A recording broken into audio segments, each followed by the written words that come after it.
to what could be a grand final in any other tournament, but here we're getting this quality BDS versus Furia right here in phase 2, and they're playing against one another to kick off game number 3 of our best of 1 heavy day 1 of phase 2. Hi, welcome to the analyst desk. I'm Milos, with me are Alfama and Fresh, and these two squads have a lot to talk about. First of all, I'd like to talk about BDS and what they've had to offer through stage 1, Fresh. Yeah, they've been basically incredible through European stage 1. They basically won every game apart from one slip up in 1BO1. It was a super team that was kind of concepted throughout them BDS missing out on SI. They didn't make SI, therefore they thought, do you know what, let's make some changes. 2 key changes. 1, they actually went away from being all French team. And the second part of that is they had to change from speaking French in the team to speaking English. Now, this was a massive, massive jump, but I think they'd realized that they'd hit their ceiling and they needed to push through that ceiling, and this was the way to do it. Yeah, and I think that change was a long time coming. Ever since winning the major in Jönköping, I don't think we've ever seen them, really breaking that ceiling or coming back anywhere near the same heights. And I think they knew deep down that the core of this roster, Likefak, especially BDS, Shaiko, that's the kind of player that you cannot remove of the team, right? They're too good at their positions. They're the best, arguably, in Europe at their positions. So it made sense, actually, to recruit these 2 new players, and they've looked stellar since then. So let's take a look and compare these 2 team stats. Now, you'll see BDS specifically from their stage 1, whereas on the other side for Furia, focusing on 6 invitational average stats for these 2 squads. Post changes, of course, for BDS. Gents, how can we compare? Because right now it's looking pretty equal, if you ask me. I mean, it goes to show just how good these teams are. It goes to show also why we both think that they're heavy favorites, right, of the event. Furia at SI was absolutely crazy. It's the reason why they were the reigning world champions. And obviously, BDS looked extremely dominant in Europe. And that's why all of the players had amazing stats. But there is a narrative into that. The time difference, right? Yeah. SI was 3 months ago, and the stage just finished. Yeah. I think there's a big difference here because BDS is looking the best right now in the most recent matches, whereas if you look at Furia, it's not the same story. What a crazy, crazy world we're living in, where we've got what we think could be a grand final in day 1, but also that we're not dismissive of Furia, but they've won the last 3 events inside the official circuit. Like, crazy. They're still crazy good. They're still crazy good. They've got the best players in the best roles. They're essentially, well, I'd say BDS are essentially the European version of what Furia is, in my mind. I do think, however, they got very slightly nerfed by some of the changes that the balancing happened inside of the game, especially the ADS change, I think, took those players some time to adapt on it. And let's hammer it home here with the top 3 players of Furia from the Invitational, back when they were known as W7M, which is why, those that have not kept up with the stage might not be able to follow fully. This is what happened. KZ, Herds, and JV92 are on, and they showed up every single moment, Alfama. Yeah, and it was one of the main reasons why they won, actually, is that if you look at strategically in the grand final, FaZe versus Furia, FaZe should have won every time. Theoretically, they were the best team, right? But they kept getting away. Furia kept getting away with a lot of picks. And actually, something that Jack said that is very true. The ADS change probably nerfed them a lot because if you see the way they were playing, most of the time they were just running around un-ADS'd and it would just be really quickly aiming into it and having crazy headshots. But the thing is, you cannot do that anymore. Or at least it's not that easy. And when that happens, then if everything around your playstyle revolves around getting these kills, if the kills aren't happening or the confidence isn't there, you just drop in performance. If we do the same to BDS, we end up with these 3 players. And yeah, you're going to notice there's a lot of flexibility here. Users has joined the top 3 with Shaiko and Likefak, GOAT, as Fresh would say, are on. I would say, I think Users has had an incredible stage, and I think what Users brings, and he brought when he was on M&M, and he's now on BDS, is consistency and match-winning potential. It's not necessarily the flashiest players, it's not necessarily the entries. He's going to leave that to Shaiko, he's going to leave that to Solotov inside of the team. But when you need somebody to be really smart in a moment, to win you around in those clutch moments, in those high-pressure moments, that's where User steps up. And then, of course, we've got Shaiko and Likefak, who basically carried BDS between them to a win in the Jönköping Major, way back when in, 2022?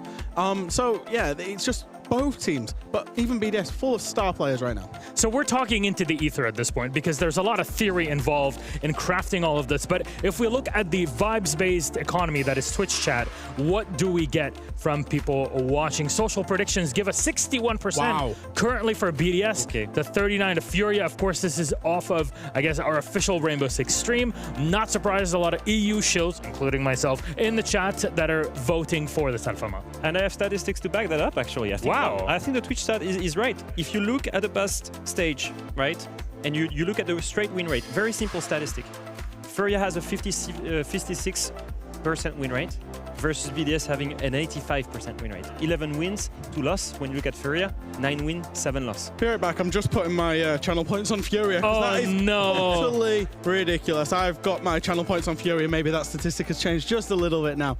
Utterly ridiculous. They've won every event the last 3 times. Do they look as good as before? They don't. I'm sorry, they just don't. Jack, you've been groveling at the feet of BDS for the entire stage. I have, but you've got to respect the juggernaut that is Furia / old W7M. They won SI24. They won Atlanta Major. They won Copenhagen Major. They were in the final of SI 2023. We haven't seen a grand final without them in it for over a year. Yeah, FaZe just got kicked down. Humbled, yeah. So who knows? Yeah, and one more thing. There's the SI curse. Every time you win at SI, then the stage after, you struggle because you've just won everything. I don't know. I just feel like BDS are the favorites here. So let's pull it back to something more tangible. Our map ban.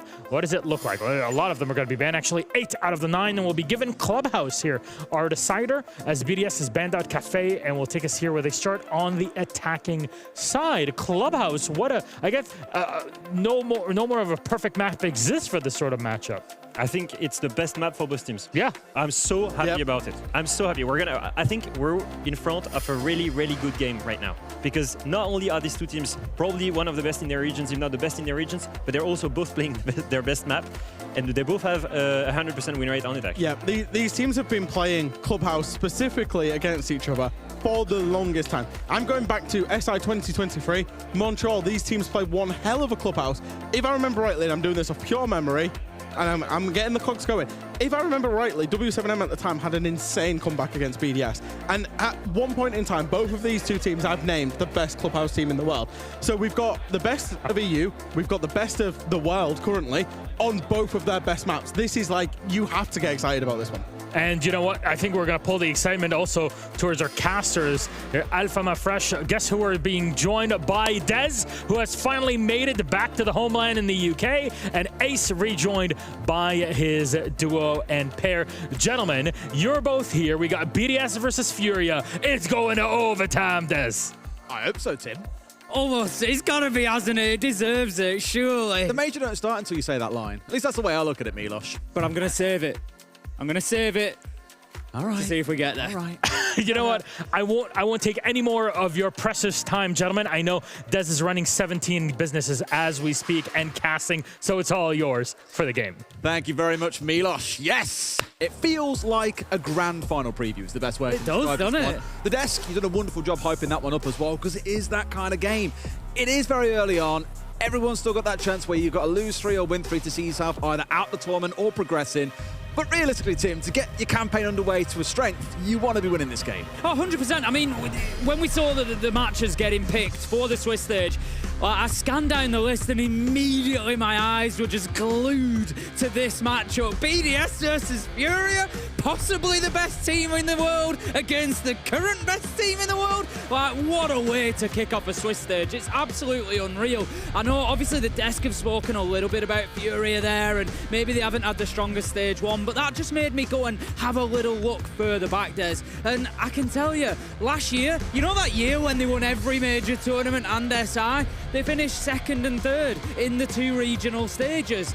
They come into tournaments, they're a little bit slow sometimes. We've seen them have losses in the group stages of majors last year. It doesn't matter to this team. They know how to win when they need to. So honestly, for Furia, I just write off any previous one. I write off anything that's gone before. We'll see what they do here and now in the server. But BDS, you know this as well as I do, Des. At times, it looked like they were coasting in EUL. They were. And equally, Furia have had a battle now. Whether or not that tells you that it's the difference of the regional strengths that we've seen or not, you're about to find out. A lot can change when it comes down to sitting at a land desk as well. So we'll see how things settle into it. Furia will start on the defense. And just to rattle through our bans really quickly as well, Grim being taken off the board, really the one I'm looking towards here. This actually got banned against BDS the last time they played this map against ITB, but we know how effective it is for being able to swarm into site, for taking over Catwalk. Normally you see things like a Capitao coming out here as well, so wouldn't be too surprised to see that employed when we're attacking on towards Cash and CC. But as we're starting things down in the basement here, really the focus is going to come on BDS to get control of those hatches, start looking for an execute. And I always think back to old school BDS, and admittedly a long time ago, but they were the kind of team that would be attacking this site with over a minute still left on the clock quite consistently. Now, Furia are not going to make it easy for them, that is for sure. But if BDS are confident at attacking any map, Tim, it's this one. They've both got a similar recent record. They've both got a 3-0 recent record on Clubhouse. Like, I love it when this happens. I've said this the other day. You come in and you get a map both teams love. Sometimes you'll get maps that, you know, they pick because the other team aren't great on it, but maybe it's not their best either, and you kind of end up down that line. But this is definitely the positive. Look at this, Solotov straight into Garage. Don't be caught out by the silhouette. Hertz was heading down blue stairs, getting himself back to a little bit of safety. But look how quickly Furia have been chased back to site. It's the confidence there as well, because BDS have done the prep work there during the droning phase. They've got themselves in. They've figured out, okay, Garage is safe to push through. There's no one to shoot us from above. So what we can do is try and cut off that blue rotate back towards site. And look, 40 seconds in, Solotov is already posted in what is normally an end-of-round attacking position for someone. So already in a spot where he just narrowly, I think that was Hertz, who went past him. A second player as well. Has to be careful now because they're aware of his presence, and all the last thing he needs is a shot to come through from Church and find him through the soft wall. For now, no one going down. But the thing is, Tim, it's attention soaking. Solotov is now going to draw 2 or 3 players in towards him, have them watching this angle relatively consistently while the rest of his team gets to work inside a kitchen, gets the bar hatch opened up. Again, just the pace. 60 seconds in and hatches are already being opened up. It is lightning so far from BDS. Yeah, it is. The thing is, usually on this site for the attackers, time is a big factor. You're looking towards the end of the round, you're thinking it's going to be a final 20-30 second drop. In all honesty, I can't see that being the case here for BDS. If anything, they're going to get to a point where it's like, right, we have to push that with nothing else left to do. They've done it all that quickly. Well, we know the pressure coming out of Solotov, so you've got Shaiko now on the hatch, hoping someone steps across into blue to challenge on towards him. So again, it's the adaptation that's coming out from BDS in this push forward. And really, for the first 90 seconds of this round, it has all been about blue. We've had those 2 players focused in here, while the rest instead are getting themselves working in towards kitchen. This is really more of a backstab threat coming in, and Solotov has rounded himself in towards oil and pushed on forward. Traded through the soft wall, but KZ almost falling as well, down to just 5 HP. I mean, how often do you see a push coming in towards site with still a minute left on the clock for Church and Arsenal? The thing is, BDS don't need to rush this. They've got Brede down there at the bottom of the Church wall. He can start opening it up with the Maestro, with the Maverick, sorry, but he might not need to as Shaco finds the gap. Picking up KZ, that's going to give them a little bit of, not control of blue, but it's forced JV92 to sort of retake that ground, and it's spreading Furia thin. However, they've got an answer. Nade picks up a big double. It's user Sleek Effect taken down. 2 versus 2. It really didn't start to look like this was going to be a cruise control round coming out for BDS, but Nade has turned that entirely on its head. The first mistake, you might say, coming out the other side. But look at that. All the attention on blue now. Everything is going into towards Church. Brede is going to be able to finish. They've got Shaiko inside of Moto. 2 players that I would be terrified to face down in the 2v2. Brede's going to plant. He's going to find himself 2. Nade on for a potential 4K. It's him coming up against Brede, who's got 2 for himself. Knows that he's planted in the back corner. All he's got to do is find his man! And Nade, it's a 4K in round 1! The quad comes out, the defuse will come through, and what started so good for BDS has been completely upturned. Furia landing the first blow in this matchup then, showing that current best in the world, maybe Trump's possible best in the world, coming out and getting a great round there. But what a showdown between the 2 teams already. We're only in round 1. We've got Nade having to hit a 4K to get Furia back into it, but managing to hit the 4K. Absolutely brilliant stuff. Brede Shaco, big round from them as well. Both teams really looking like they're going to show up today. This one is a mouth-watering prospect. Honestly, the main thing about the round, though, is up until that 2K came in from Nade, BDS, like I said, it felt they were in cruise control. 10 seconds in, immediately pressuring inside a lounge, controlling blue, so any would-be roamers upstairs have no way of getting back. And Furia, fair play, they respect that. They're already back towards site. You've got KZ, main stairs, also poking his head in towards chains a little bit. But that's really for the first 45 seconds of the round. After that, they're fully back on site, and BDS have got full control of the map. And just piece by piece, they're taking something more. You've got Solotov coming down oil, picking off a player from there. Yeah, a great trade guaranteed back the other way. So that was kind of BDS's round to win. And as we've already said, Nade was the one to cause the big upset there. Now they're on the top floor, though, the map should feel at least a little bit more opened up. It's Solus down in the basement for Leapbox. We know exactly what he's going. It's him. Get rid of as many of those drones as possible, and hopefully get a bit of a backstab later on. I'm going to say what I would usually say after a round like that. However, given that it's Furia, I'm going to add a little asterisk.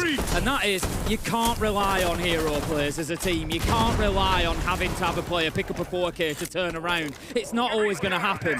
And that's where the asterisk comes in for Furia, because sometimes it will always happen. And for BDS, for both teams. BDS, I was going to exactly follow on to that to say BDS have shown us through EUL that they too are that exact sort of team. You know, looking at Solotov and users who've come into this side, if you look at their LAN record, it's actually pretty good. You know, with M&M, they didn't have fantastic team results, but if you look at Copenhagen, the last one that they were at, they got into the quarterfinal, and it was pretty much on the back of Solotov and users' performances. They were two very highly rated players at that tournament, so they are no strangers to putting up numbers on LAN. But again, just look at the distraction going on constantly. We know the BDS are going to be focused out here on the main breach, but at the same time, you've got Shaiko, who's made use of the Flores, the drone evading a lot of bullets immediately to get into a spot to open up a hole in the floor, which now means the cash door isn't playable, and that is a power position when you're trying to contest on towards this breach. We saw the C4 in hand.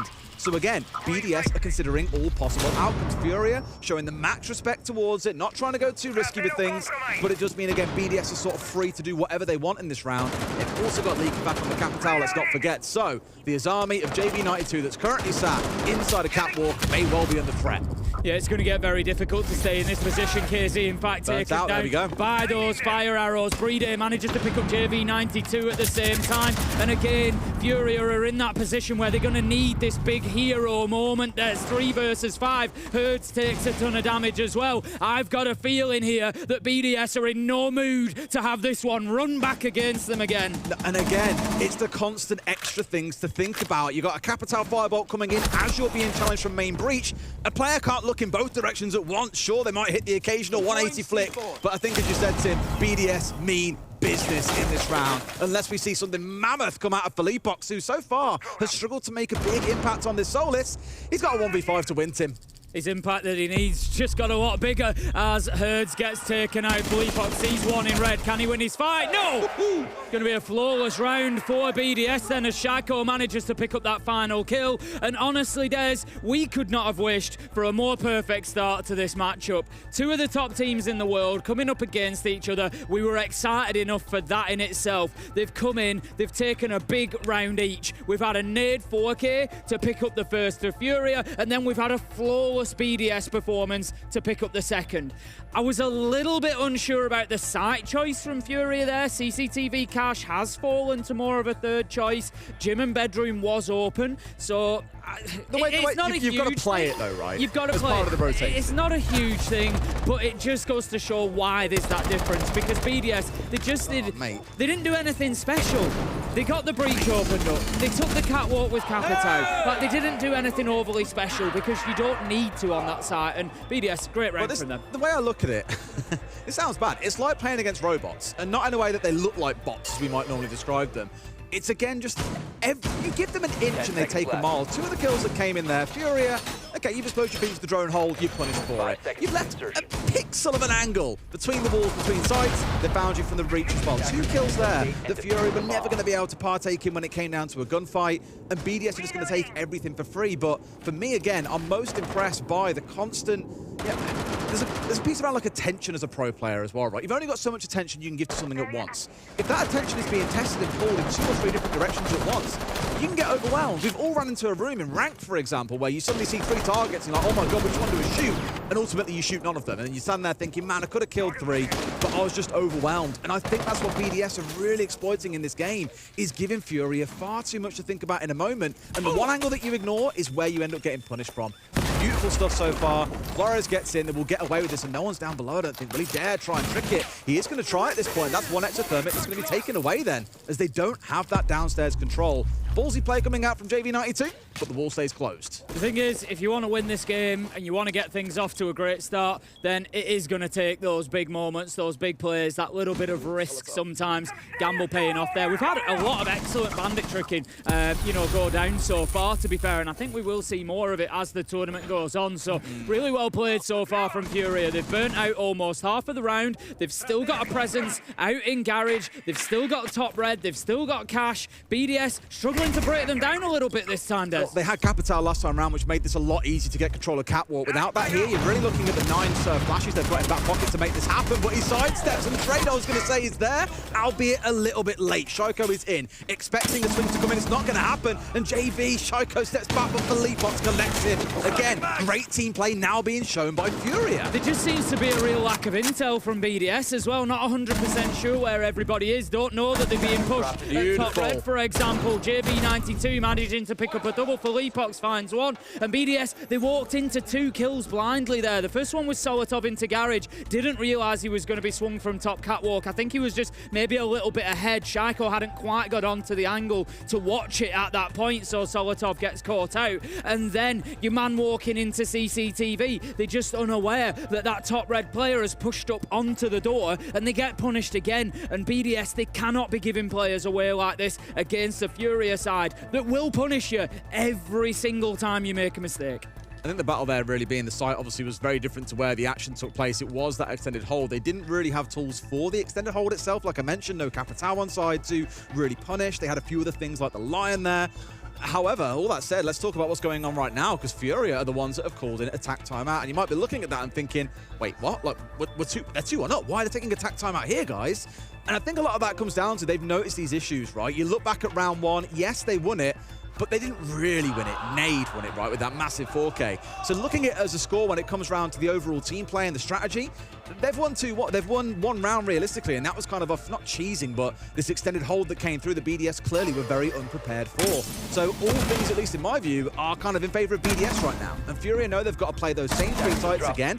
What are we course correcting going into basement? What are we thinking about for Cash EC? What are we bringing along to the bedroom to make sure BDS don't completely counter the exact same setup again? So I think it's a real good sign of maturity on their side to acknowledge, yes, we're up 2-1, but there are problems we need to solve before they become a massive issue over the next 3 rounds. Just seeing some of that mechanical ability from JV92 and Felipox in the replays there. Of course, all these players, they're absolutely at the top of the game, but the reason I pick up on it is because the crosshair placement of both of those guys across those 3 kills was sublime. They needed 2 or 3 bullets because they were straight onto the head. That crosshair placement, it's not just about being at head level, it's about accounting for your recoil, getting that bounce off the first shot. It's absolutely beautiful stuff from them, and they're going to be very, very difficult to play against if they can continue in that vein. So we get underway then in round 4. We're going to be back down to Curtin Arsenal as expected. Last time around, BDS were able to very, very quickly and clearly get control of the map, force Furia back into the site. They're going to be looking for more of the same because they know that Nade isn't going to be able to deliver a 4K every time they defend this site. I do find it interesting that this time around they're still having to go out the top floor in its entirety as well, as you just saw Leakyfat working his way into that top 5. Last time around they basically had all of this done during the prep phase, and they were in rapid, like they were in control, they were getting kitchen hallway opened up. We had the initial challenge come out of KZ, for example, that amounted to nothing, but we had Solotov inside 10 seconds. They've really slowed things down this time, probably because of a slight change of play coming out from Fury that they want to be able to deal with. Just getting picked up on the default cam there, I think, before taking it off, but it's not really going to matter too much for BDS because they're not at a point yet of trying to push down into blue. It's more about just getting this verticality in position, taking out those default cams, and then the next step after this droning is going to be to start opening hatches, softening up sight, clearing out that utility. It's going to be a little while yet in the round before we start seeing players come together, before we start seeing those gunfights open up. Yeah, much slower sort of pace. I don't think it's a bad thing. And you have to face as well off against the Kaid and the Tubarao coming out. No surprise that we're still seeing Brede coming along on the Maverick. they've kind of changed around what one of those hard breaches has been. We saw the Thermite last time round, of course, as well. So small variants, but across every round so far, we've seen at least 2 hard breaches coming along. Ace also in that last round as an alternative. But same sort of story, Tim. Kitchen and hallway, their main focus to get things opened up. Let's not forget last time they planted in just behind Church Wall as well. That's where the main focus came through. Despite blue being the early part of focus, it looks to be the same sort of thing here. And again, because hatches have been completely closed up, reinforced off, and electrified, Tuber out the ready as well, having to take things that little bit slower. But look at this. This is so cheeky. They're just waiting for it to open, hoping to find someone, but KZ is Yeah, BDS well aware of that danger as well. You saw Shaiko the whole time just watching that doorway through the hatch to make sure that there wasn't anybody looking to get too aggressive. KZ at this point is a breath away from death at the minute. Needs to be very careful with an essential gadget as well on the Warden with those lasers just to prevent, you know, the use of smoke, the use of those flashes coming in, of which there is plenty on side. We've got 8 flashes left on side for BDS to support them in this push. And the 2 smokes to worry about as well. Shaiko has moved himself away. They're desperate to kill him here, and they might about find him. There's the down as well. Finally collected the angle and got rid of their man. No one on side, of course, is going to sting, but they've dropped back down towards site here. A couple of kills bouncing back and forth, but it's Furia who come out on top in the 3v2. 2 versus 3 now for users, and Leak in fact made that 1 versus 3 for Leapox and Nade. They managed to pick those 2 up in quick succession, and that's going to be Furia locking down another basement defense and giving themselves that little bit of breathing space. They come out of the tack timeout, they find themselves 3-1 now, and that is good going for the Brazilian side. They're going to be looking for a minimum 4-2 half on the defense. Realistically, they want to be locking down 2 of these sites.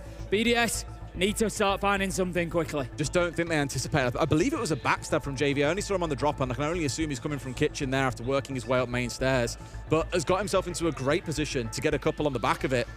Everyone else on BDS was so heavily focused on trying to get rid of KZ. They did manage to clear him out, but that was sort of step 1. Very good to identify the win condition there, saying, here we are. It was just for these. He dealt with the drop coming through. Okay, that makes sense. He was in dirt instead. Thank you very much for that one. But again, in a position where he was ignored. The one player they forgot about, Nade was the player they forgot about back in round 1, and they've been stung by those 2 forgotten players across 2 rounds. If you remember, I said it on the CCTV cash attack as well. BDS just seemed to be playing with a little bit of a lack of intel, not quite getting a complete picture all the time. So going forward, keep an eye on those drones. How much are they being impacted? What have they got available to use? Because at the minute, I just don't know how effective and how efficient they're being in that intel game, because Furia just always seem to be able to hide somebody away. As it is, they've lost 2 on the prep phase, still 8 drones, so I want to see BDS really using them, getting themselves that clear picture. I have been keeping an eye on those. They've been pretty good with drones, but very rarely we've seen them go down below 5 as we come towards the end of a round. I think it's just not using them. They can't check everything, I guess, especially when there's a mute on side as well that's slowing you down. Somebody's going to sting in the same way. But talking about this round, though, look at it. We've got the Blitz, we've got the Glass, we've got everything on side, we've got the Sensing, and they are into him. Solitov leading the charge on the way through, at least impeded by the Fenrir temporarily, but they've done enough here to get the control they need. JV finds 2 from on catwalk onto the breach. That'll take the wind out of BDS's sails, but they find 2 more back on the other way. Shield is still up, they've still got the Sense on side, not anymore. They're down to just 1 more. Breeday's got to win it all. It's not going to happen.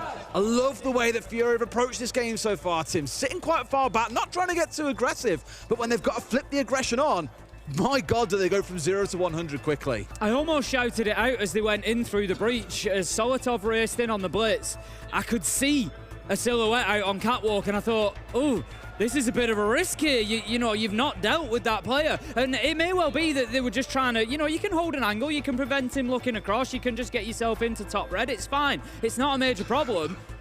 But it is when you don't have that cover properly in place, and JV92 is able to step out and get a double. It just completely breaks the back of the rush. And as you can see here, he just gets himself 2 there. They try. They do his best. Completely breaks it. So yeah, again, you know, ineffective in, like you say, they recognise the problem, just ineffective in dealing with it, BDS. Yes. And this is where I think some teams, people can look at games like this and be like, oh, what was that, BDS? That was crap. Again, right idea. They knew JV was there. They win that 1v1 against him. Very fair chance that round still goes their way because they have enough left on side to get a plant down inside a site when you haven't got that catwalk control. And they chose to kind of forsake it and just go for a gunfight to win it out. If they had a Capital on side and dealt with him first, that becomes far easier to actually execute inside of CC itself. So it was a risk they knowingly took. They knew the player was there. They tried to win out a trade on it, but just couldn't quite find the man. And that's the beauty of Siege. A team can have the perfect idea, got all the info in the world, feel like they know exactly what they've got to do, You don't hit your shots when it counts, all of that can be worth toffee. That's it. You know, it's so easy to sound critical of it, but the reality is here that we're dealing with very fine margins. We are. And if the It's a great game, don't get me wrong. Yeah, if the plan is don't worry about him leaving out there in the cold, we'll hold him, you got to hold him, because at this level, if you don't, you're going to get punished. That's exactly what happened to BDS. So final defense coming in from Furia. They've gone to gym and bedroom this time. So again, it's going to be that attempted CCTV cache side clearance over, and it's been tough for them so far. We've seen quite a bit in terms of, I don't want to say cheese operators, but every round we've seen them bring something a little bit different. Whether we're looking at the line, in towards the Ying, in towards the Capital, Blaz and the Blitz in the last round, there's always been something they've brought along here to try and make their lives a little bit easier.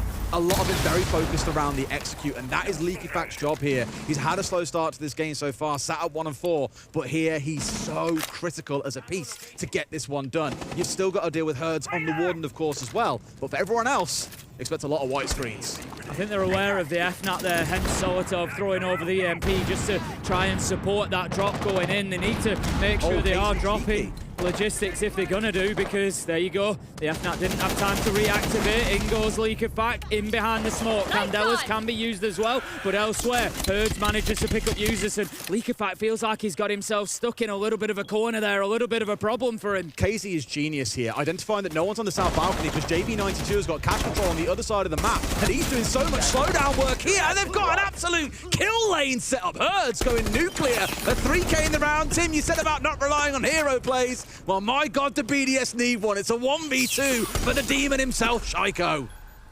Gets himself inside, takes out the FNAT, knows that there's one developing information, manages to find it, 1v3. Oh, man. Very quickly becomes a 1v1. Does he know where the last is? He will now as the shots rain in on him. Shaiko's got all the time in the world here to just have a little creep around, see if he can reposition, remaneuver, and like ships in the night, they just pass each other silently, not quite seeing that angle nade. He's playing this smart. He's got himself into a tricky position to push. He's going to hear Shaiko long before he gets there.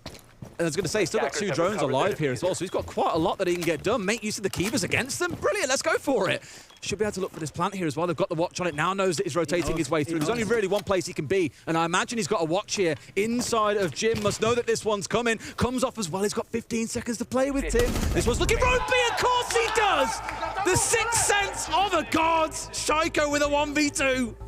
BDS have never needed that more than now, I don't think. They were desperate for Shaiko to just stand up tall, get that 1v3 locked down, and it may just pump that little bit of energy into the team that they need. It had been a tough half for them, and a 5-1 start was not what they were looking for. 4-2, I'm not sure they'll be happy with it, but they'll take it. It's certainly better than it could have been. It's so split on the entry. I mean, 3 and 3 between the two teams, 2 back and forth, and yes, Furia have come out with that sort of round advantage, largely built off that first round. I think the 4K coming out from Nade, huge. This is what I love, though, where we saw the initial rotation coming in from, I think it was KZ again. They acknowledged that JV had got control of CC. And this is why this part of the map is so crucial to control and why teams often extend out that way. If you have control of CC, you control the south balcony.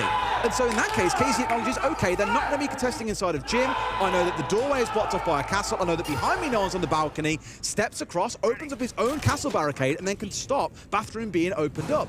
And it's just these small things that teams at this level will realize they can get away with, and they will do it. You see teams trying to do that kind of stuff without information. They look like idiots doing it. But Furia is so knowingly there in half a second, made a brilliant decision, and it did slow BDS down. Problem is, again, if you don't hit your shots, you're going to lose. And Shaiko tends to be one of those players, Tim, that hits his shots. I think as well, Furia might actually, and it's something to watch over the next couple of rounds, Furia might start finding themselves actually having similar problems to those that BDS have had there. So BDS a couple of times have found themselves getting hurt by players that either they've chosen to do nothing about or they've not been able to do anything about. They've not really had a choice. And they've gone in, they've been hurt by Herds there. We saw JV92 from the catwalk. And really, you've got to hand that to Furia to a degree as well and say, you know, they're a quality outfit and they are creating these situations whereby they've got the man over, whereby they've got the additional man. Maybe because they win a gunfight, maybe because they create a pocket of space for themselves. I think now that BDS are on the defense and they play in their own setup, we're actually going to see the same coming out of them. We're going to see their players start to shine and them always feeling like they've maybe got the man over, or, you know, there's always that extra little bit of space for them. And so Furia, that's something they're going to have to deal with. And to deal with that, it's going to mean some disruption. It's going to mean moving those players out of those positions before you push in. Looking at the setup coming out from BDS as well, again, we're seeing the Solus that we saw pretty much the entirety of the first half of the Leapox as well, brought that along an awful lot. You still got to contend with the fact that your drones may get chewed up if you get a little bit too aggressive with them. Sure enough, the read coming in, main stairs drone taken away. But similar story to BDS, even with the Solus on side, we've not seen tons of drones removed away. Only 4 dead here, that's still a lot of information for the rest of the round coming out for Furia. And it's that same kind of stifling element of control that I think we're going to see from Furia, similar to what BDS did, where actually BDS won't have tons of room to move around. They've got to turn it all on at once, though, as soon as the execute starts coming on through, and that's when you get to go aggressive. KZ getting the red ping onto the player in blue. I don't think it was necessary. Not too necessary when you're playing BDS. You know Charco's going to play behind generator. That's a given. But just confirming that for his team so that they are aware. JV92 going to be using the Moto hatch for the time being. In goes a couple of those flashbangs, just trying to, again, make it a little bit uncomfortable. But Herds is going to take a ton of damage here, and Charco looks like he's ready for a fight, but is he ready for it coming from Oil Pit? KZ just on a creep down. Charco is still positioned to his left. This is going to be a freebie. I don't think he knows that he's there. Absolutely no idea. KZ with a beautiful kill, but Solotov there for the trade, and this is what BDS need to do. Users leak. In fact, they've got to find those kills, and they continue to do so. Right, Fleetbox is in. This is very similar to our last position. Oh, and he just stepped through as well, straight around the corner into an IQ nade. How the hell has that happened? Solotov's on the deck, so in essence here, Tim, it's a 2v2. And like back in earlier rounds, we've got the plant down in on Church Wall. It is almost an exact mirror of round 1. They know that he's playing inside of Church. Users is going to send out the Nitro, but it's not going to be able to creep through the little Maverick hole. Brede picks up for Leapox. Time is ticking, but surely they can get this done. Hurd, he manages to down one. Can he find the second? He's got a little bit of information. He knows where the push is coming from. Shaiko, you can clutch, but so can Herds. Woo, we said this back in after round 1. We said it. You can't rely on these big hero plays, but round after round, we're seeing it. Lord, across 4 of these rounds now, of the 7 that we've played, I want to say we've had players going absolutely nuclear. And again, that looked like a BDS round to recover in essence, but it all started with Solotov running into a frag grenade. How does that happen? You can't cook him anymore, my friend, but he's ran straight out the doorway and then realized probably a bit too late that he was going down from the damage. And I think that was the beginning of the end for BDS. 5-2 to Furia. Not the way that BDS wanted this half to begin. No, I mean, it's been a really solid start from Furia, of course, but BDS, you know, everybody there has got experience on LAN. It's their first time playing as a 5 on LAN, so that is potentially going to be a factor. You know, but at the moment, I think the reality here is they're just being outplayed by Furia right now. You know, yes, we've had some great moments from BDS, we've had some nice kills, some great individual skills, but ultimately, Furia, like I said, on their attack, they've been able to do there what BDS didn't. And that's find that pocket of space, disrupt that defense a little bit. Like Shaiko, you can't let KZ walk up on you like that from Oil Pit. That's got to be a position that you are holding onto, and that's the sort of position that we saw Furia holding onto. But Furia had a nice complete picture. They knew which elements they needed to remove to get that diffuser down. They got it done, they won their fights. Really, really nice stuff from Furia. They are looking fantastic. I think both teams are looking great. This is the thing that I'll say. I feel like Alex Ferguson talking about they're on the first left getting hammered by Newcastle here. Despite them being down 5-2, BDS are playing very, very well. It is coming down to these big plays. Now, Herd's a 3K in that round. The round before he had a 3K despite Shaiko's 1v3. We've seen Nade go nuclear as well. Without those big clutch-up rounds, this could be anyone's game as things currently stand, and it really is looking like a preview for one of those later tournament games that we're so used to seeing become a best of 3. I would agree with you. I think, like I've said, you know, Furia have been able to maybe do the couple of things that BDS couldn't on the attack, but like you say, that's not to say BDS are playing badly. No. They just happen to be playing Furia. That's the problem. And Furia, it's only 1 round so far. And Furia are having a good day. They are looking very, very solid at the minute. Nid is going to take a lot of damage at the beginning of the round there, so that's going to leave them with a thermite that needs to be very careful through the rest of this. Priority is going to have to be placed very much so on any breaches that he wants to get open before any more damage is taken. Users Nexus takes the lot and takes Stature with him as well. Solotov finds for Leapox. There's one in there for Furia in the midst of it all, but BDS having a much better round. And immediately, what does every single BDS player do? They don't go for glory. They're not pushing for kills onto JVF to try and guarantee a trade. They say, guys, we're 4 versus 2. All of us now back on site. Half the round's done. You've got yourself 3 kills. You've lost 1. You've wasted 90 seconds. You've chewed through all but 3 drones on the other side. That is what a successful extended hold looks like. It's knowing when your time is up. It's knowing when you've got enough here to be able to close out the round comfortably. And I love that we've just seen them show that team play to back away. Now, JV and Herds have got to really work some magic. And Tim, I mentioned both of these players a couple of times throughout the game. They can absolutely do this, but it's on BDS to close that door in their face right here and right now. Yeah, and this is, again, you know, like where I said about BDS maybe not doing everything they needed to on defense. On attack. Now on defense, it's about doing what you need to and closing rounds out when you've got the opportunity. JV92 Herds have both had big moments so far in this game, so give them an inch, they'll take a mile. BDS, they're playing it right at the minute. Nice and calm, they're not peeking, they're not chasing kills, they've got themselves set. Look, they're stationary. They are happy, they've got every cross angle covered, and they're just going to wait for Furia to push in. There you go, there's the first. Herds manages to pick up 1. He's unlikely to get any more. Taiko gives himself away a little bit there, but that's going to be all as the final kill comes in from Breeder, and that is BDS really closing that out well. 4 versus 2. We've got ourselves locked. We know what we're covering, and we're just going to wait for them to come in. Much better. It was like musical statues that last 30 seconds really or so. And again, that's the composure that I think some teams give away. They go for a swing when they know someone's on construction door with no real reason. They could be holding the angle waiting for you to go for the swing. So instead, waiting for them to push in, knowing that at that point, everything's kind of out of their control. They're exposed, they're in the open. You can get crossfires onto them. Again, just really good discipline being shown there. Really, again, off the back of a single moment, beautiful. With that 2KC4 that really got the round moving. Beautiful stuff. I mean, it's one of the oldest in the book as well, you know. That reminds me when BDS played against Wolves on this map, actually. If you remember, Wolves always love rushing in through the breach on Jacuzzi, every time. And so what I think we saw Brede do once was chuck a C4 out there. He got a 3K on that C4, knowing that Wolves would rush.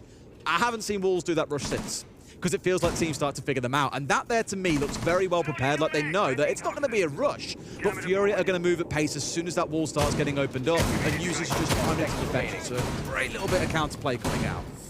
I think all the neutral fans out there at least would love to see BDS make that their momentum shifter here and have a little run back into this one, level things up maybe. I think we're all desperate for as much of this matchup as we can get because, let's be honest, it hasn't disappointed so far. It's been a game absolutely littered with big individual moments, great team play. You know, we've had BDS breaking down Furia a couple of times, but by contrast, Furia, some excellent moments as well. They've both had their shouts for rounds here, and hopefully that is going to continue. Leakyfact needs to be careful, though. You'll see the Maverick coming in there, just clearing out that first thing, but I think they've just lost themselves a hard breach charge, potentially, or no? They have used one, yeah, so it's off, that's it. So it's gone. I think he tricked the first one, the second one they were like... Well, they put it on and the mute jammer was there, so yeah, the electricity goes on, clears it off. And I think they took off the first one they tried to use on the far right-hand panel instead. They put it away. This is the last one coming out now. That side wasn't electrified, so this will be opened up, but it's not super ideal having just the one, knowing that's your only real entryway. Normally you want one on the left panel as well. I'll tell you what, you want one on the left panel as well, so you can crouch walk in there, get yourself underneath rafters quite comfortably. Because here now, Solotov knows that really he's only getting pushed from 3 places. Garage door, that rotate underneath, or the breach opened up, which really no one's going to vault through, or potentially, of course, to get pushed off towards the doorway towards lounge. And with enough there, like he knows that he can get a little bit cheeky, a little bit aggressive. So far, finding nothing for it, but they are wasting a good bit of time here, Tim. Half the round's gone, and Furia are still looking at trying to clear out Garage. Yeah, they still don't really have the answers. They need to be getting full epochs around here, really. We've seen the power of the Capitao and the asphyxiation bolts in clearing this position out. Herds underneath on the IQ, just going to be clearing out all that gadgetry. A couple of bandit batteries gone, which will allow Nade to open up. So now is where the Garage push will begin, because they've got that breach opened up. So next step is get that catwalk, and then you can think about getting on into site. It is the beauty of attacking on this site, I think, is you don't need tons of control. Like, sure, it's nice to have lounge control, to have some pressure inside construction, but with just 2 kind of directions you can make things work, and here it's going to be the Garage and it's going to be the breach. Problem is, you've got 2 players in there ready to contest and challenge the C4, maybe not quite where Leakyfact wanted that one placed. Oh, what a shot coming out as well! Nade falls down. They do get the kill across onto Solotov, those behind him. And now Leakyfat's got to be so careful, but he's evaded the three to Brede. Again, beautiful team play. Swings out as he knows his teammate is exposed, and that is what Furia are looking for, and they get the connect. Hertz is now kind of staring down into a very barren wasteland where very few of his teammates are still able to step here. Furia have got to rescue this round. The problem that they've got now is the potential for the plant. They've only got one nitro in order to deny this. If they can get in there with the diffuser and start planting in behind the server stack, it's going to be tough for BDS to do anything about it. Furia just needs somebody downstairs to hold on to Lounge. Hertz is going to be there, but Brede manages to get the clear out. 1v2 though, he's going to play for the vertical denial. Is the perfect operator for them to have left. He has the nitro in hand, but he doesn't know where. Or does he? Yes, he does. Picks up JV92, prevents the plant, and wins the round. Brede 1v2, and Des, the big moments just keep coming and coming. This is ludicrous because you've got a beautiful strategic game being played, strategical, tactical, whatever you want to call it. But at the same moment, we've had so many massive multi-kills coming out at such important times. The JV92 was on a 3K there, and I thought, right, that's it. They're closing the round out. But how can you discount Brede in those moments, man? Absolute demon at the best of times. I saw that C4 when he was playing top red, and I thought, could use that below, so you can sit here and toss it over the top of the stack when the plant's going down. But I just love the recognition on their side. We really want downstairs control. And I think for a second, I forget which player it was that was downstairs there, they didn't think about the possibility of a second player coming down red. If they were going to come down, it'd probably be with a trade off the back of the first attempt. But no, there's a good 3-second gap. He's turned his eyes skyward, and Brede has got a freebie there. Beautiful stuff. Wicked clutch. Shot from Leaky. It was beautiful. I've got to say, that was, I think, a little bit of an error from Furia there. The fact that they let Leakyfac escape. Yes. He gets his kill. They managed to pick up Solotov at the same time, so there's a trade there. But then the fire arrows come in. Leakyfac can't be allowed to escape from there. He can't be allowed to move back through that rotate and continue on in the round. The thing is, they want it. You know, you really want to get the player making the cross, but as soon as you see Brede step out, you're like, crap, got exactly that. But this is what I love, these little micro moments of team play that you don't always get to see. Sides. Yeah, you don't always get to see or like appreciate when you're watching the chaos of a round unfold. But both of these teams throughout the game continuously, it has been these little 2 or 3 man moves that are producing such delightful siege to watch. I've got to apologise to Brede a little bit, you know. Why is that? Somehow, surprisingly, I'm not sure I was familiar with his game. 30 seconds to go. They're about to push in for a plant, and I'm saying, well, they've only got one nitro for denial, as if that wasn't going to be used as surgical precision. JV92 manages to pick up Solotov there, though. That's a great start for Furia. However, BDS are ready to fight back, and it's that man Shaiko. Picks up KZ, gets a drone, and then escapes. Again, like Solotov's gone for a 1v1, immediately there's a push in from West Window to get the trade out there. Hers gets rescued, then downstairs, Shaiko's making a 2v1 play with the lounge player to get the kill in towards Garage. Team play, time and time and time again. It's no longer about like a rat play from an individual anymore, it's about a team rat play. It's a rat pack, Tim! It's just becoming really fast and frantic, is this? You could see the FNATs just being changed on the fly as players try to get back down to side. And Leakyfac is there on the cover. Can't quite save Shaiko, but can at least find the trade. And it's now all up to Philippox. Normally, I'd say that this is unlikely, Des, but we've seen so many clutches. However, not in this moment, as Leakyfac is there to clean things up. That's Philippox gone. That's Furia done in the round, and that's BDS back level 5-5. And this is exactly the matchup we were desperate to see. We get all 12 rounds of regulation to see out, again, what was probably the most hyped up fixture of the day, and it is delivering. We spoke about it a few days ago. With these kind of games, you get 1 or 2 outcomes. It's an absolute barn burn like this one. It goes the full distance, or one team barely turns up, and it's an absolute rollover because the other team is so good, like 7-1, 7-2 territory. These two are definitely giving us, as you can see by the score, more of the former. It is just so back and forth.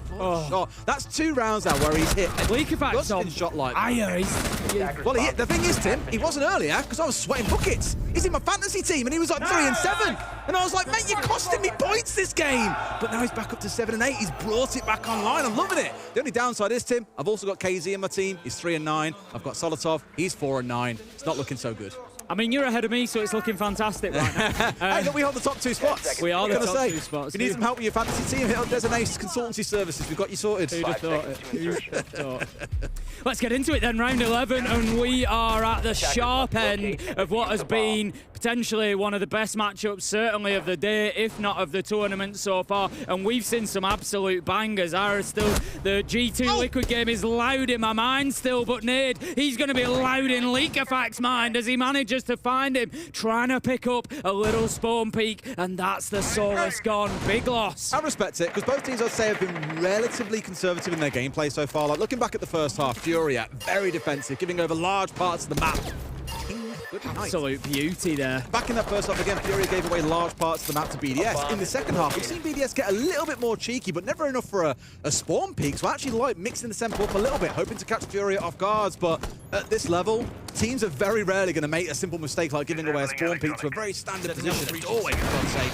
Nothing too cheeky about that one. Given the bandit tricking that we've seen so far, Furia just going with the technique of Selma on one side, Exothermic on the other, and the little creep up main stairs. BDS have got no idea. They've absolutely not got a clue. Herds is just going to sit here and wait, and as soon as the Fenrir moves across, he should have had his man, but his reactions just weren't quite quick enough, and they managed to escape. But elsewhere, Brede gets taken down. KZ on a double. Solotov meets his maker, and we've had a Bambi one. The panic knife gets used as one, but he can find no more as KZ's there for his third in the round. Furia will be the ones with the chance to close this out on Clubhouse. Why did it scream? I've never felt so connected to a player in my life. I feel like internally users probably did the same. It's definitely one of those panic knives where you come around the corner like, ah! I screamed for him. I know he's a pretty quiet guy. I'll do the sound effects. Don't you worry, my man. Furia up to 6 and 5, though. One more round, they get that dub over BDS. They go into that 1-0 bracket to face off against some, I don't want to say bigger and better teams, because there's not really much better out there than BDS, but Furia might just be about to close things out by a narrow margin here. Gym and Bedroom going to be the battleground once again. BDS really believing in this, and Tim, they haven't used their timeout yet. They're seeing this all the way through from start to finish. You know, looking at this in the bigger picture, outside of just this game, what I'm really glad about is that two teams that have come in here, you know, heavily hyped coming into the tournament as to how good they are, whether it be because of, you know, Furia's success over the last 12 months or the way BDS have just looked and felt in EUL, feeling sometimes like they were playing at 70-80% and picking up comfortable wins. Both of them have come in and delivered theirs. There's been elements, of course, where maybe little mistakes have been made, have been crept in, but it's always been punished. For every negative, there's always been a positive, and that's both on the side of BDS and Furia. To say that this is their first game here in Manchester, they've both come out at a reasonable pace, and honestly, I can just see these two getting better and better no matter what the result is here. Nobody is realistically, in their heart of hearts, honestly, going to want to play either of these two. No, not watching them play like they have so far. It's just another level play. Now, we've got Philippox going across onto the Deimos here, and I think there's nothing probably more terrifying than saying you have been hunted by Philippox. We've seen this man in interviews. He's a stone-cold killer, and sure enough, Solasov knows that his number's up, the gig is up, and it's time to get out of dodge. Back on towards site he goes, and Herds is quick behind his trail here, as well as worked his way up towards his Cash CC side, leaking back under pressure again. Two sides being pressured at the same time here. He's got to run, but top red protected momentarily by the FNAT coming out, and KZ wants his man, but Shaiko's got one. Tim, are we going to see a mirror of how this went in the first half as well? Herds, he's trying to battle, but no, he's going to be taken out. Shaiko will not be stopped. He manages to find two. Herds down, make it 3. Shaiko just keeps going, and there's 4 kills for Shaiko. There's Solotov manages to pick up the 5th, and BDS, they take us to overtime. Wow. Wow, wow, wow. That looks so much like the shutout in round 3 from Furia. Remember when BDS came in, they didn't really have the tools for the job, and just they ran up against a brick wall there, essentially. It's happened again in round 12. We've had a couple of rounds. Think back to the plant on Church Wall back in round 7. Like, the mirrors and the contrast between these halves have been so stark in either direction. Almost exact mirrors down to complete opposites. The Shaiko's had a field day there. 4K that he picks up. Barely moves. Wow. Barely moves, gets a 4. For a second, I thought it was an ace. And I had to double check the kill feed because obviously Solotov gets the 5th. If only. There's an S at the beginning, and I'm like, is that just like Shaiko over and over? Look, 1, 2, 3, 4, 5, 6, 7, 8, 9 multi-kills in this game. A multi-kill being 3 kills or more. This is bonkers. And again, given the level of strategical play that we're seeing between these two teams, that kind of stuff shouldn't be possible. But these players are just so damn good that they keep on making it happen. Down we go, Church and Arsenal, Furia on the defense. We've seen the 4-2 split so far. Defense has had the advantage, but anything can happen in overtime. Honestly, at this point, all bets are off. It wouldn't surprise me. The thing that BDS were missing last time for me was finding that space. I keep talking about space. We saw for Esports when attacking Church and Arsenal, able to get in, able to get that diffuser down. BDS did that in round 1, but then Nade just hit them for a 4K and closed it out. They have to avoid that this time. Create your space, get in there, get the plant down, hold it from above, do everything you need to do. We'll also give a nod to Furia here. This is the third time they've played in this site, and also the third very different comp. They haven't changed just 1 or 2 operators here. Like, at least 3 have moved each time they've played on the site. 3 different strats they bring along, 3 setups that BDS have to figure out their way through, and that's going to sting Leaky Fat. You know about this one, my man. It's 2 at a time. Ouch. I mean, he's down to 10, Tim. It's not great. Just wasted 6 pellets, just firing them into electricity, essentially. And it's little things like that. Those are the little mistakes that they can't afford to make. Still hasn't cleared the electrical off, which was the hope with those 2 pellets. So it's going to be very difficult for them potentially to get this open up, and that is first problem to be solved for BDS. But this time, where previously they've been given the entire map, as you've said, Furia have come out with a different strat. This time, we're going to have that presence out there. We're going to force you to come and clear us. There's no IQ on side. There's, you know, nobody there to really track down Hertz here, and he's just going to keep fighting. The Blitz is going to chase him. In fact, 8 seconds, and he's going to close it down. This is brilliant from Hertz. Really well played again under so much pressure as well. There's a couple of players there, drones at his feet, everything coming in. Finds himself flashed out here. He should be dead to rights, my friend, and surely so. Shaiko steps in. 14 kills he steps into, Tim, here in round 13. Yeah, he's really going big for BDS. Is it going to be enough to keep them in it, though? 3 versus 4, and you've got Furia just back on site now, happy to sit and wait. And BDS, I look at it and I think, how are you going to create that space? They've still got the Mavericks, so they can still do a little bit of opening up. They've still got a few ex-Kairos pellets left, so they can at least manipulate site a little bit here. But the really important thing that they need, I think, is the next 2 kills as a minimum. Just anything can happen. We keep on saying it, but even in a 4v3, you can see BDS turning it around. You can see Furia absolutely wiping the floor with the last 3 players. And Shai goes down. That's not what you want. Leaky Fat with it all to do, but Brede, how can I forget about him, Tim? It's the 2 support operators stepping up big here with 30 seconds on the clock. The problem is they've still got Nade in that power position of AKs. He's playing behind the Kiba barricades. He's up on the cabinet. It's such a difficult place to clear him out from. He's going to move as the round develops, and he knows where the push is coming from, and that's why he moved, so he could make the challenge onto Brede. Ultimately, it's KZ that steps out and finds the kill. Furia once again take the advantage. This time it's in overtime. They managed to get round 13, and we'll have 2 opportunities to close this first map out in the Swiss stage. I'm sweating, Tim. Pouring. The room ain't even particularly hot, just this game. The heat does not start picking up. But the difference here, I guess, in that round compared to what we saw before, I mentioned the fact that Furia bring along, again, a 3rd lineup. Not only that, they play the game a very different way. Think back to those rounds back in the first half. I mentioned quite defensive, giving large parts of the game over towards BDS. First round, they were forced back towards site in 15 seconds. The second round, they bring along the Kaid and the Tuber out to deny the hatching. This round, you've got Herds up on the top floor. We haven't seen that before, so BDS then forced to adapt in the middle of the round, and it speaks volumes to both that BDS still managed to recover the round to a 3 versus 4 execute. That's not bad, it's still good for Furia, but especially towards the side of Furia, constantly making BDS ask questions like, okay then, how do we deal with this new problem that's been put before us? Beautiful stuff. We cannot stress enough how good this damn game is. Back down to Church and Arsenal we go then. BDS going to be trying to hold on, but let's not forget, Furia were very good on the attack the first time out that they went down here. Fleepox was able to get the space, get the plant down, and it was pretty solid from them. So BDS need to make sure that they plug in those gaps and not allowing Furia to get on in and find that plant, because it will put them seriously on the back foot. The clearance will begin from Furia. They're going to look to get themselves map control. We can see they're already getting in towards Garage. They're already looking to get themselves swept across that top floor and just make sure that it's completely clear. All right.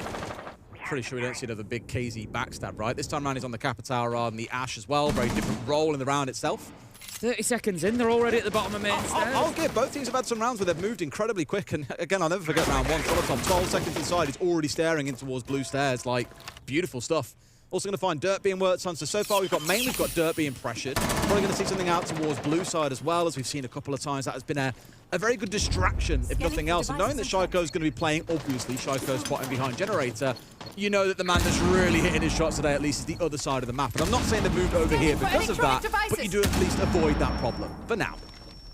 Herds is just trying to clear out that FNAT. He's just pinging out a lot of the utility as well with his IQ scanner. Just make sure they're aware of what they're going into. But despite the initial speed, halfway through the round, Furia have not been able to pick up an opener yet. Not the end of the world, attacking onto this site. They've sort of reverted back to, it's one of those, have a little poke down main stairs, see if you can pick anybody up. If not, just continue with the round as you would. Get your hatches open, get your prep work done, get ready for that execute. But Leakerpack just needs to be careful there, straying his way across into Moto, almost getting picked out by Herds. This is fine because all you see Furia doing here is taking options away, slow from the side of BDS. Are they expecting this kind of pace? Shaiko narrowly on the other side. They've got no idea that they've got so close inside of Moto, Tim, but surely they start to expect it. You know that you have no control of this side of the map, and surely you start to pay the price. He sees the head, and there we go. Leakerpack removed from the board, and Shaiko's got to really try and recover something here from blue. A C4 over the top. Down goes one. Wolfrose knocks it. Won't open up just yet, but Herds is still in a power position. KZ's going to take a bunch of damage there, but not more than Shaiko, who is now one hit. JB92 manages to find Solotov. It's looking bad for BDS as the pressure keeps mounting from Furia here. They're just turning up the heat over and over again. Shaiko, he's decided that it's time to get out of dodge. He's going for a potential rotate, maybe trying for a little flank play here, just repositioning Des. This could be huge. If he gets away with this, it's absolutely huge. Surely, I was going to say, he has to have gone over a drone. They have to have seen him, and they have. Brede can surely not make a 1v4 happen. He cannot! KZ with the close. They take 8 and 6 in what has been an incredible opening game here. What a start for both of these two teams. It's Furia that come away with the win, Furia that come away with the first blow, and Furia who look to continue what has become almost a tradition of winning at majors. They get themselves off with the perfect start. I've got a feeling that we could see these two teams playing again a little later on in the tournament. We say this seemingly every event, but early on we always tend to get an absolute screamer of a game that we say we really hope we get to see that going into a best of 3. And for these two teams, I really hope we get to that point. Again, not forgetting you have to win 3 in this phase or lose 3. You win 3, you go through, you lose 3, you find yourself eliminated, and all those kind of 0-2 games of the ones, or one-on-ones in this case, all those elimination games could be best of 3s. I don't think we'll see these two down in the lower end playing each other. No. I'm more expecting to see them playing in a qualification match, so those best of 3s may have to wait for a later date, but I would kill to see that again. I think, yeah, basically, after this matchup, I think, given the siege that they've both played, we're going to see both of these teams now continue on and get wins. You know, more so for Furia. BDS, I think their next win is only a game away, to be honest, if they can play like that. It's going to be crazy to see who the hell can hold a candle up to either of these two teams, but for now, let's go to the interview with Philippos. Thank you very much, gents. And yes, it did go to overtime, Des. And here we get to talk to Philippos from Furia. First of all, congratulations on the win. How does it feel like taking down BDS, only just, but taking down BDS, who is a team that everybody's been saying they're potentially to be one of the best in the world? First of all, thank you. Yeah, BDS is a great team. We knew it's going to be a hard game. They have a super team, like everyone's saying. But we knew like if we play our game, we could win.